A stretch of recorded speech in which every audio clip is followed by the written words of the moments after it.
Je vous salue tous dans le précieux nom de notre Seigneur et Sauveur Jésus. Aujourd'hui, nous sommes à notre 8e partie de ce sujet, le caractéristique de la marque de la bête. Nous continuons toujours la marche, là où le Seigneur nous amènera à mettre un point virgule.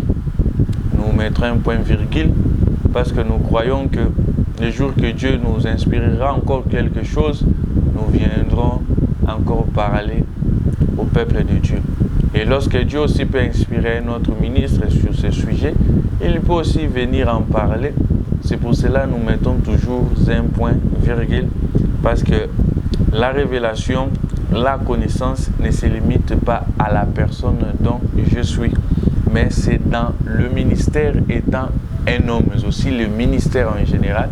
Lui, le ministère qui connaît tout, le ministère qui est notre Seigneur Jésus, c'est lui qui a toute la connaissance et c'est lui qui donne au ministre la connaissance selon la mesure de la grâce.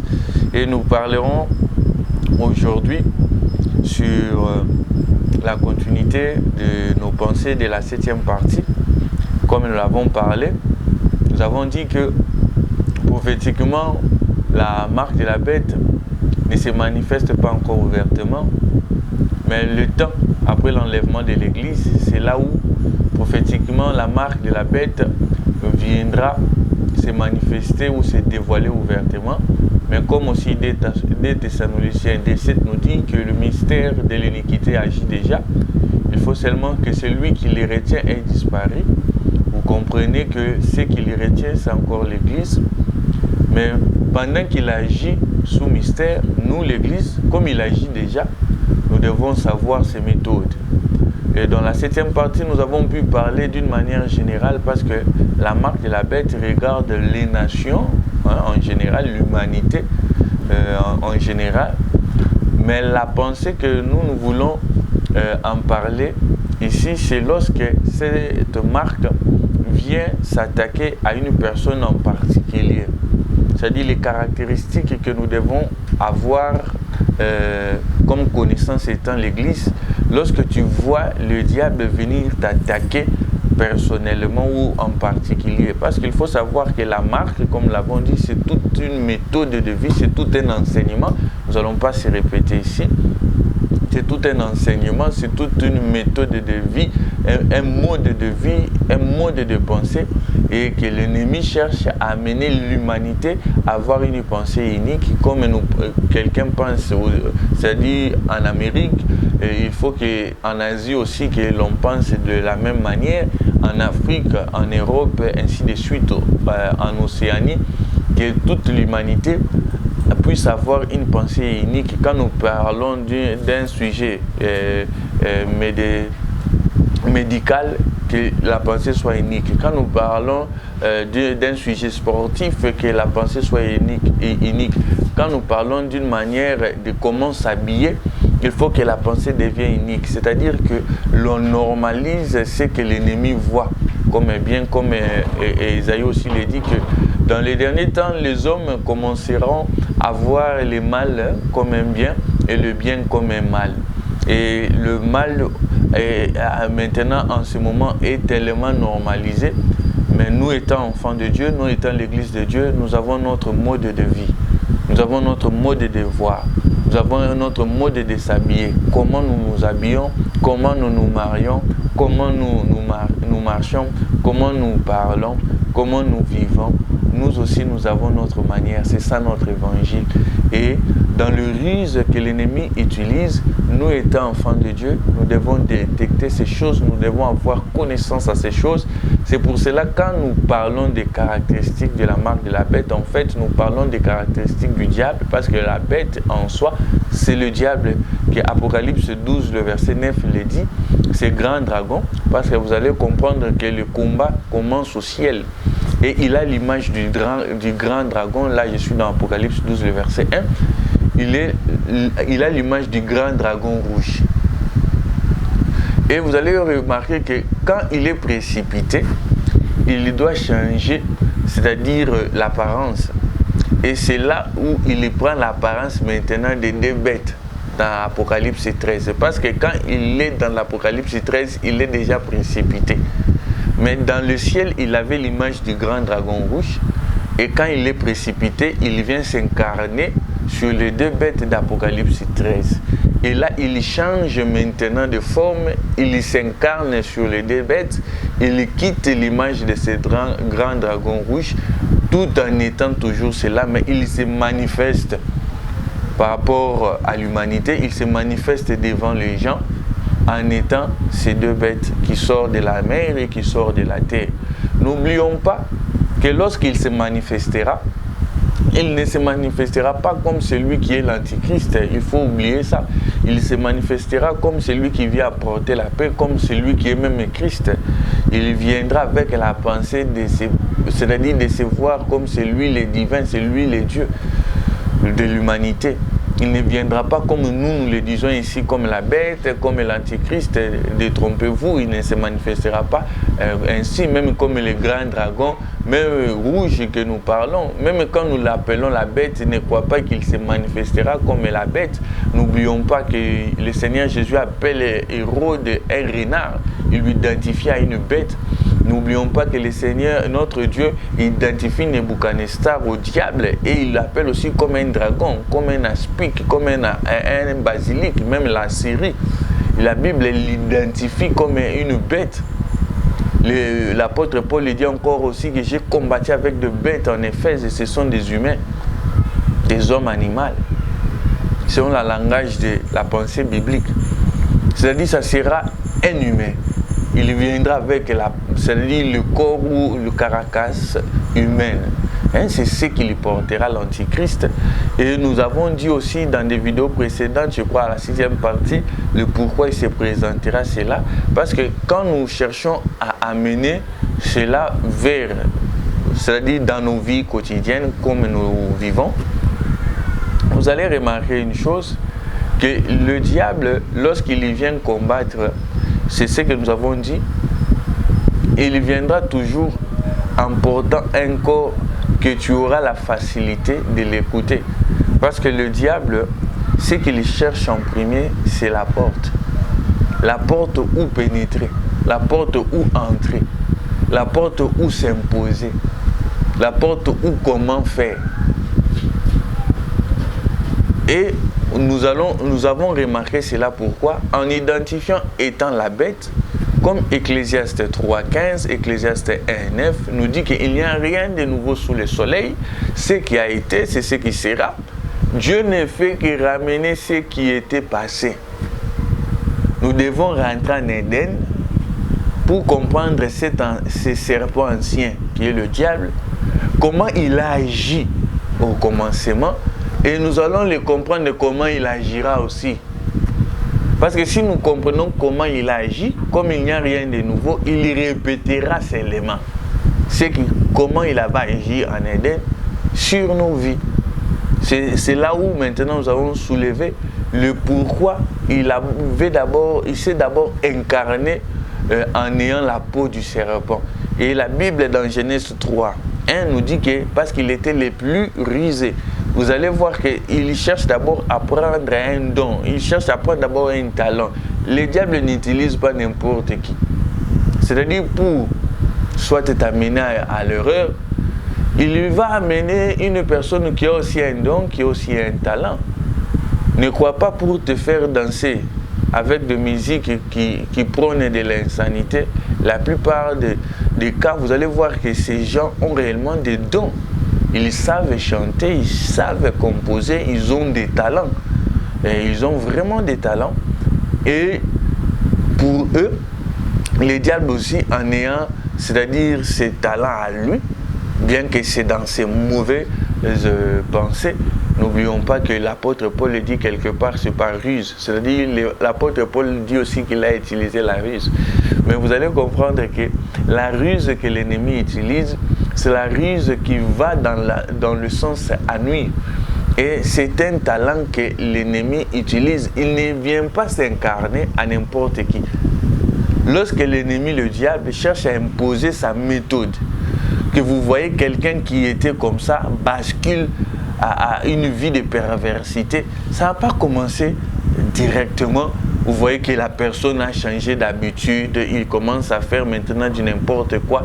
Oh, cette soeur, ce frère qui était aussi calme, qui était aussi sérieuse, comment il a changé sa manière de s'habiller, sa manière de voir des choses, sa manière de parler, comment il commence à prendre ceci, comment il commence à faire ceci. Ce n'est pas quelque chose du jour au lendemain. C'est-à-dire il y a une méthode, il y a une manière à laquelle l'ennemi a utilisé.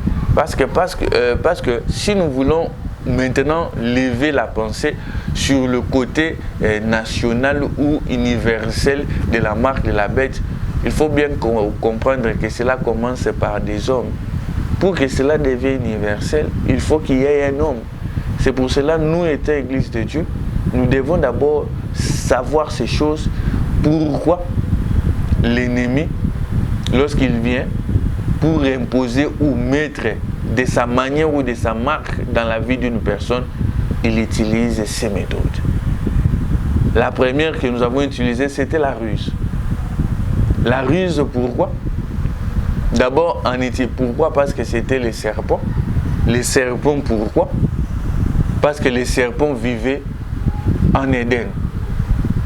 L'ennemi ne peut pas venir, même lorsqu'il viendra pour mettre la marque de la bête, en prenant un corps que nous, humains, nous n'avons jamais vu, nous aurons des difficultés à l'accepter.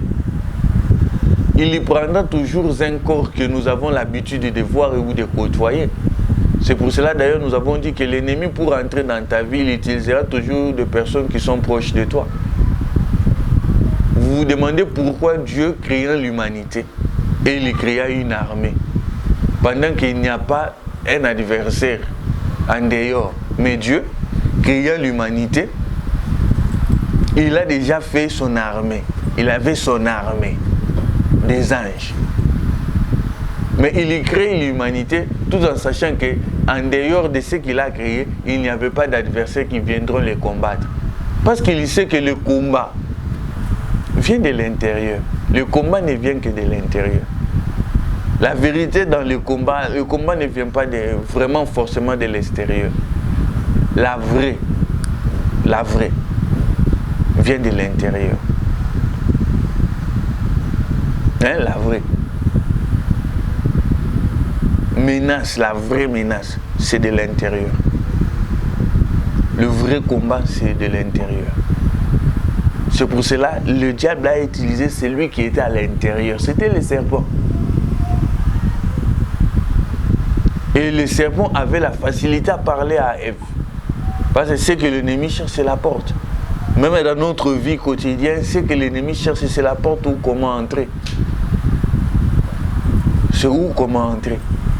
Il peut venir par l'entourage, il peut venir par tes propres parents, il peut venir par ton mari, il peut venir par ta femme, il peut venir par tes enfants. Il cherche vraiment à mettre une semence mauvaise à tes enfants. Lorsque un de tes enfants est déjà ensemencé dans la sorcellerie, il trouve une porte. C'est de l'intérieur. Et il faut bien écouter la sorcellerie de loin.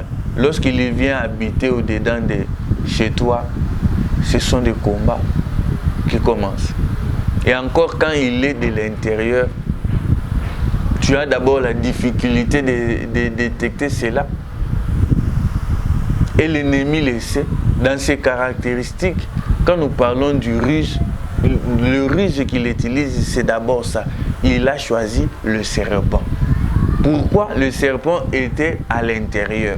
Le serpent avait la facilité de converser avec ceux qui étaient en Éden. Il avait cette facilité. Et il aura la possibilité de mettre sa marque, d'amener sa méthode de voir des choses. Il amènera son enseignement parce qu'à l'intérieur, il a la facilité d'être écouté. Il a la facilité d'entrer. C'est pour ça qu'il a utilisé les serpents. C'est pour ça qu'il a utilisé les serpents. Mais il n'utilise pas, il n'a pas aussi utilisé d'autres animaux. Non, il a choisi que les serpents parce qu'il était le plus risé. C'est-à-dire, il y a quand même du talent. Il ne va pas venir vers une personne qui n'a pas... Non, il a vraiment du talent. Dieu ne se répand pas de ses dons et de son appel. il viendra vraiment vers la personne qui a un don. Il sait vraiment chanter, il sait vraiment parler à la personne, il sait vraiment parler et prêcher. Mais c'est cette personne que l'ennemi va désorienter. Parce que toi, se disant étant enfant de Dieu, tu as la facilité d'écouter une personne qui se dit ministre. Tu as cette facilité parce que tu aimes les choses de Dieu. Et il ne viendra pas avec une personne, peut-être que toi tu sais déjà, ah, cette personne c'est un païen, et je ne veux même pas mettre de la considération à ce qu'il dit. Non, il essaie, il est rusé. Il viendra vers une personne que toi, tu as la facilité à écouter et accepter ce qu'il dit. Mais la pensée, c'est de te désorienter. Combien de personnes qui sont désorientées chez les gens qui sont tellement proches? Vous remarquerez Joseph, nous avons donné des exemples. Joseph, ceux qui l'ont vendu, ce sont ses frères. Jephthé, ceux qui les ont rejetés, ce sont ses frères. David, c'est son frère qui a voulu le décourager devant le combat de Goliath. C'est son frère. Jésus a été crucifié, c'est par ses frères juifs et même par son proche Judas, qui est aussi parmi ses proches. Vous allez voir toujours dans l'histoire ces choses se répéter. C'est toujours parmi ceux qui t'entourent que Dieu utilise, mais que le diable aussi utilise. Matthieu 16, lisons cela. Le livre de Matthieu 16.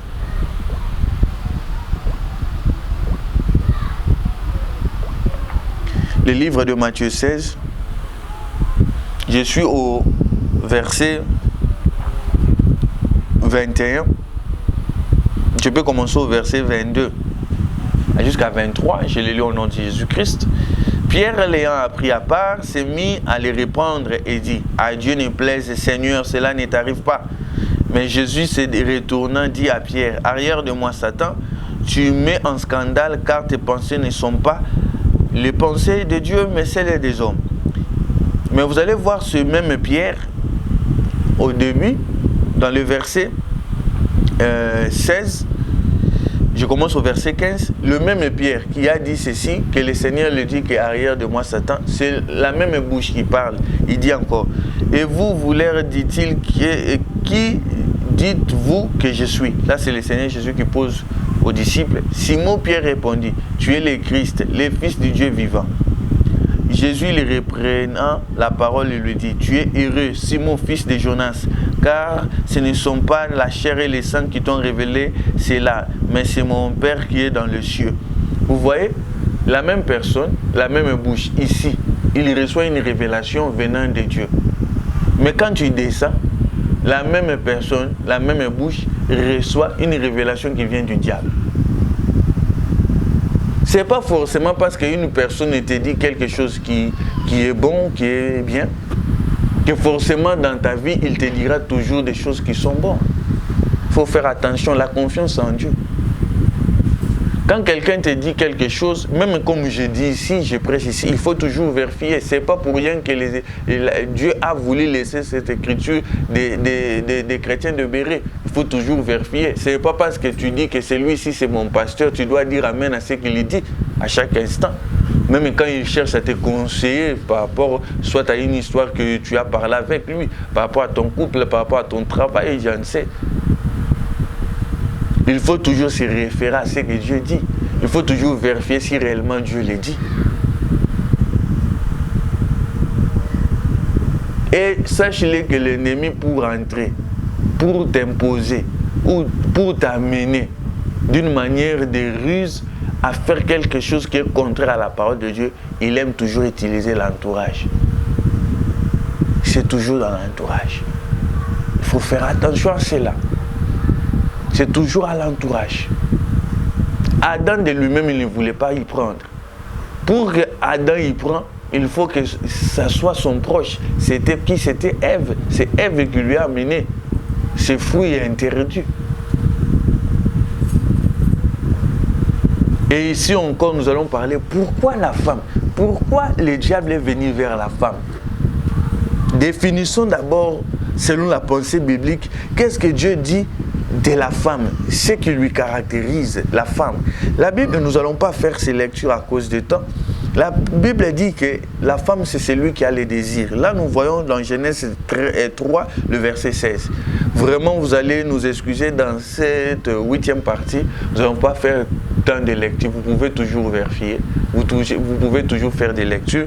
Ici, nous allons donner des livres que vous les faisiez même à la maison, même à l'espace commentaire. Vous pouvez toujours nous poser des questions ou aller dans la page Facebook ou même sur la page Facebook de La Vérité du Cœur TV. Nous avons un numéro là, WhatsApp, que vous pouvez toujours nous écrire et nous poser des questions par rapport à la parole de Dieu. La Bible définit ici la femme, et je reviens dans ce que nous disons, comme le désir, parce qu'il dit que le désir de la femme sera porté vers l'homme. C'est-à-dire la femme est celui qui a les désirs. Genèse 3,16. La Bible parle encore de la soumission, que la femme doit être soumise à son mari. La parole de Dieu parle de la soumission. Je suis dans Éphésiens 5,22.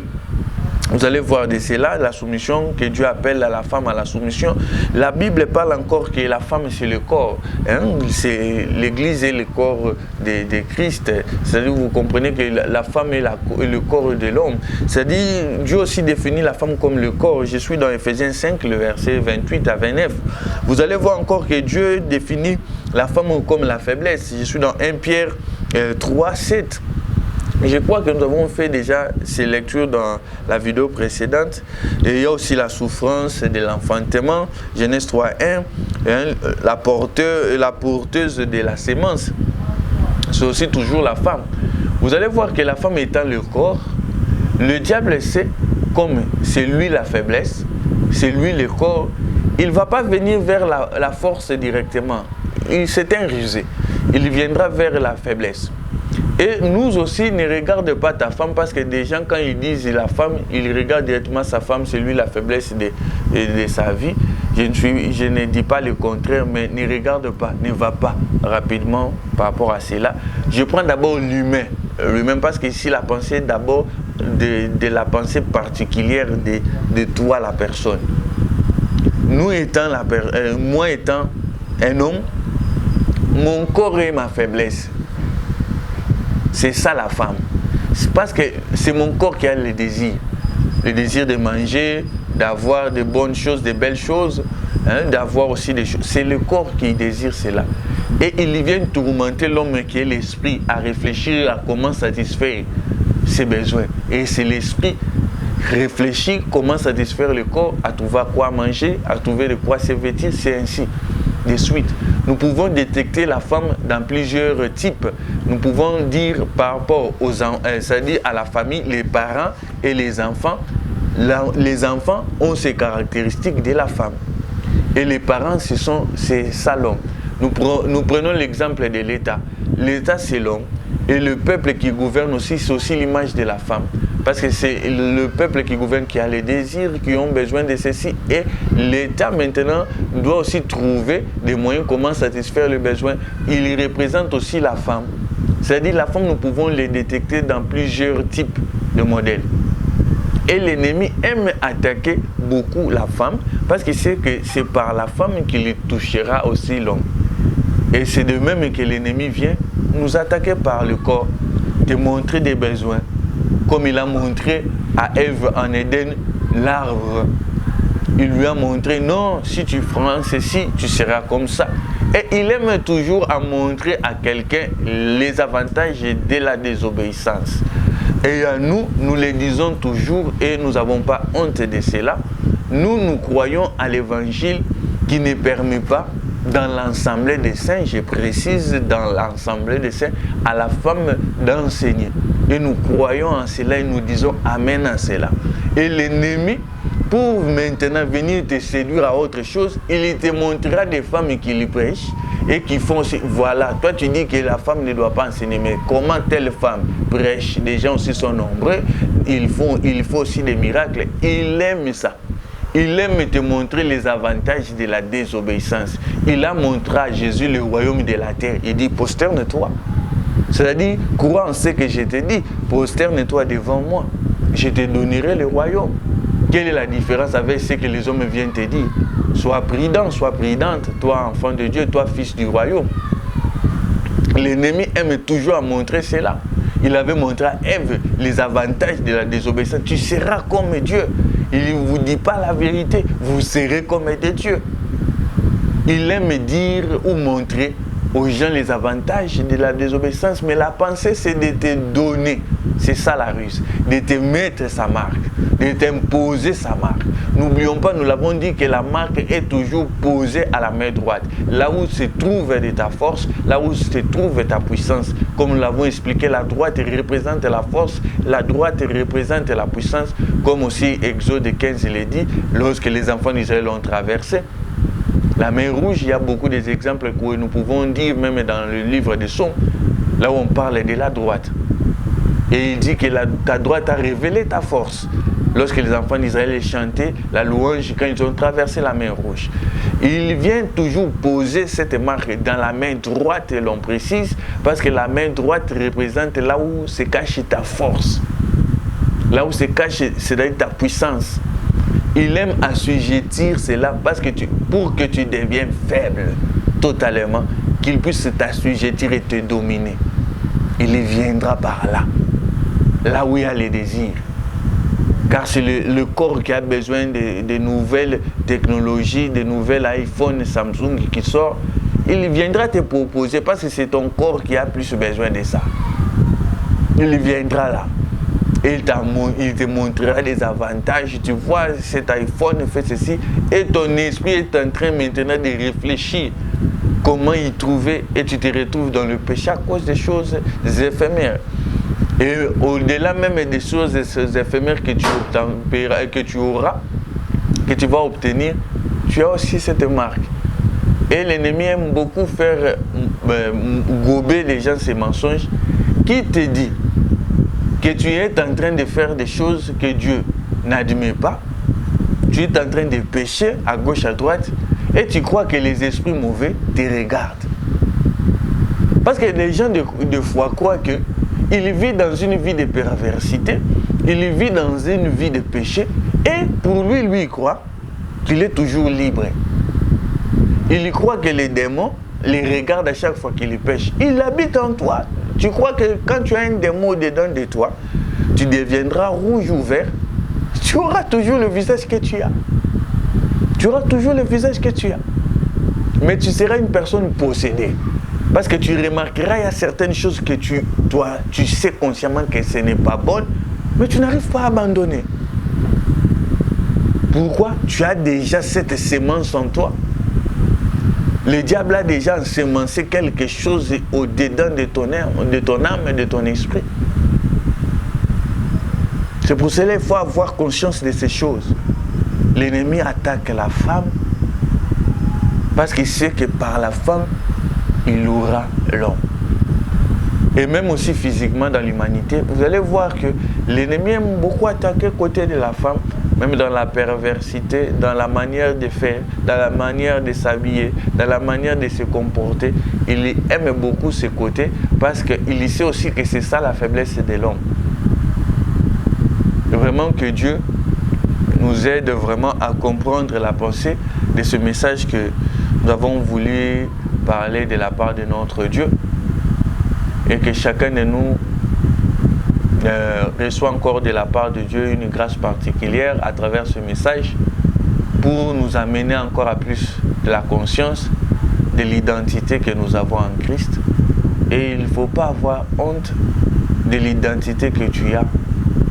Tu peux voir un féticheur habillé salement, un marabout habillé non proprement, en ayant même des babouches dans ses pieds, mais il a de l'arrogance au-dedans de sa bouche.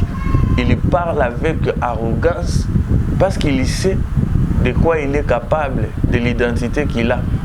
Toi aussi, étant enfant de Dieu, ne crois pas que l'identité que tu as se résume ou est liée à la richesse ou à la prospérité éphémère des choses physiques. Non, sois fier de l'identité que tu as étant enfant de Dieu. En ayant beaucoup, en ayant peu, mais au moins, garde l'identité que tu as. Sois fier de l'identité que tu as. Sache-le que le monde ne comprendra pas ton identité, comment ça fonctionne, Mais toi qui connais, sois sûr et sois tranquille, en paix. Nous sommes déjà arrivés à la fin de notre 8e partie. Et je vous dis que Dieu nous bénisse abondamment, richement, en son nom glorieux de notre Seigneur et Sauveur Jésus-Christ. Amen.